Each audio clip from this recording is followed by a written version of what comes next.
अगर आप पुर्तगाल में अपनी फैमिली बुलाना चाहते हैं तो भाई ये वीडियो आपके लिए, वीडियो को लास्ट तक लाजमी देखिएगा। जैसे आपको पता है कि लास्ट टाइम कुछ 1-2 महीने पहले गवर्नमेंट ने अनाउंस किया था कि नए लॉज इंट्रोड्यूस करवाए थे कि हम ये लॉज लाने जा रहे हैं, जिसमें बड़ी सख्तियां थी। इम्पॉसिबल था अपनी फैमिली बुलाना पुर्तगाल में। मैंने यूके से भी ज़्यादा सख्तियां इधर कर दी थी। तो भाई प्रेसिडेंट ने भी डिनाई कर दिया, कॉन्स्टिट्यूशनल कोर्ट ने भी डिनाई कर दिया। उसके बाद फिर गवर्नमेंट खामोश होगी और अब गवर्नमेंट ने फिर दोबारा से नए लॉज इंट्रोड्यूस करवा दिए हैं, बल्कि सबमिट करवा दिए हैं लॉज को। असम्बली के अंदर ऊपर वोटिंग होनी है और इस दफ़ा प्रेसिडेंट ने भी कह दिया कि मैं इसको पास कर दूंगा, क्योंकि जो पहले जो प्रेसिडेंट ने डिनाई किया था, फिर कॉन्स्टिट्यूशनल कोर्ट में भेजा था, उसने डिनाई किया। जो जो गलतियां थी गवर्नमेंट जो उन लॉज के अंदर, उनको दुरुस्त करके बेहतर करके दोबारा से असम्बली में लाया जा रहा है उनको पास करवाने के लिए। लेकिन इस दफ़ा ठीक है, थोड़ी पहले जैसी सख्ती नहीं है, लेकिन अगेन प्रॉब्लम्स सख्ती कर दी है उन्होंने, हार्ड कर दिया है। इवन के लोगों को अप्रूवल्स भी नहीं मिल रहे फैमिली यूनियन के लिए। तो भाई सीन ऐसा है कि अगर आप अपनी फैमिली बुलाना चाहते हैं तो लॉ अप्रूव्ड होने से पहले पहले आपके पास गोल्डन अपॉर्चुनिटी अपनी फैमिली को स्पॉन्सर कर लें। जो अभी एग्जिस्टिंग लॉ है उसी के अंदर आपकी फैमिली स्पॉन्सर कर सकेंगे। और दूसरी बात भाई, अगर आप फैमिली के लिए बहुत से लोगों को कन्फ्यूजन ये हो रही है कि आप फैमिली में कितने मेंबर हैं, कितनी इनकम होनी चाहिए। तो भाई सिंपल है, एक वाइफ को आप 870 यूरो की सैलरी के ऊपर स्पॉन्सर कर सकते हैं अगर आपके अकोमोडेशन अपना है या थोड़े बैंक में पैसे पड़े हुए हैं। लेकिन जो बाय लॉ बात की जाए, बाय लॉ ये होता है कि अगर 870 आप बेसिक कमा रहे हैं तो 50% आप अपनी वाइफ का ऐड कर लें ऊपर अपनी सैलरी का। और अगर बच्चों को बुला रहे हैं तो पर बच्चा 30% आप जो अंडर 18 है वो आप उनको स्पॉन्सर कर सकते हैं। तो इस तरह अपनी अपनी कैलकुलेट कर सकते हैं, इतनी आपकी इनकम होगी तो अपनी फैमिली को ला सकते हैं। अब प्रॉब्लम लोगों को ये आ रही है कि लास्ट ईयर जो आईआरएस थी वो हमारी कम थी, तो अब वो आईमा वो चेक कर रही है आपकी कंटिन्यूस कितनी स्टेबल इनकम आ रही है। तो लास्ट ईयर इनकम कम थी आपकी, इस दफ़ा ज़्यादा है। तो लास्ट टाइम आप कम करें, आईआरएस कम है, तो उसका सोल्यूशन ये है भाई, बता दूँ, बहुत से लोग कन्फ्यूज़ होते हैं। सोल्यूशन ये है कि आपकी करंटली जो इनकम है वो ज़्यादा होनी चाहिए, सैलरी स्लिप ज़्यादा होनी चाहिए, रसीबो विरदे ज़्यादा होनी चाहिए, आपकी बड़ी अमाउंट की होनी चाहिए। सेकेंडली आपके बैंक घर आपका अपना होना चाहिए आपके पास, और आपके जो बैंक अकाउंट है उसमें पैसे होने चाहिए। मैं एक एग्जांपल देता हूँ, अभी हमारा रिसेंटली केस है जिसमें एक वाइफ है, 2 बच्चे हैं।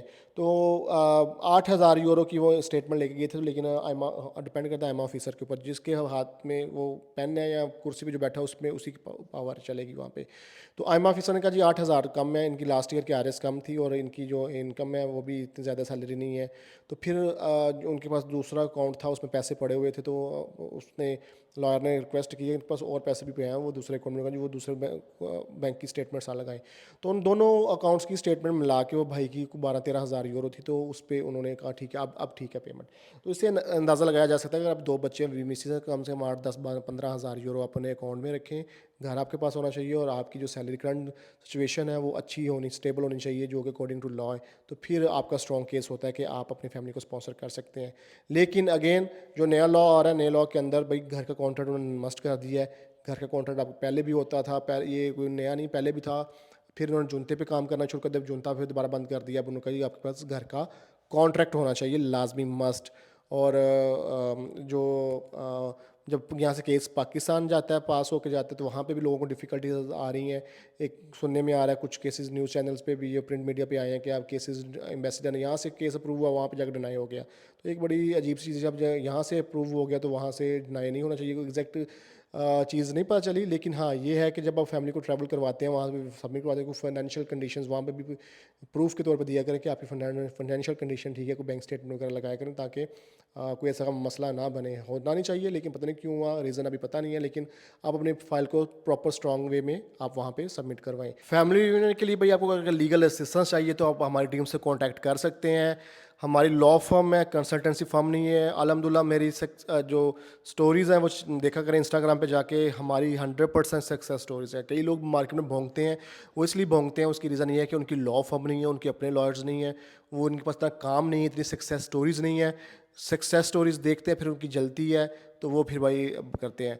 हमारे पास जो क्लाइंट आता है, जो केस आता है, अल्हम्दुलिल्लाह उसको 100% हम सक्सेसफुल बनाते हैं, क्योंकि हमारे पास लॉयर्स की टीम है, स्ट्रॉन्ग टीम है। अकॉर्डिंग टू लॉ आपकी चीज़ें पूरी हैं, तो भाई इनका बाप भी जो है ना आपका वो केस डिनाई नहीं कर सकता या मामला नहीं कर सकता।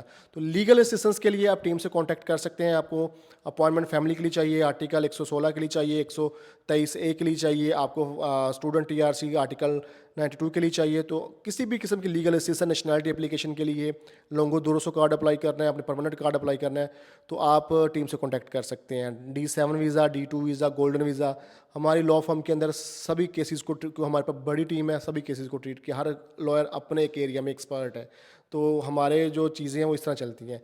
तो अब उम्मीद करता हूँ आपको काफ़ी हेल्प मिली होगी इस वीडियो से। वीडियो को लाइक शेयर कमेंट लाजमी कर दिया करें। मिलते हैं नेक्स्ट वीडियो में एक नई इन्फॉर्मेशन है, नए टॉपिक के साथ। जी अपना बहुत सारा ख्याल रखिएगा। अल्लाह हाफिज़।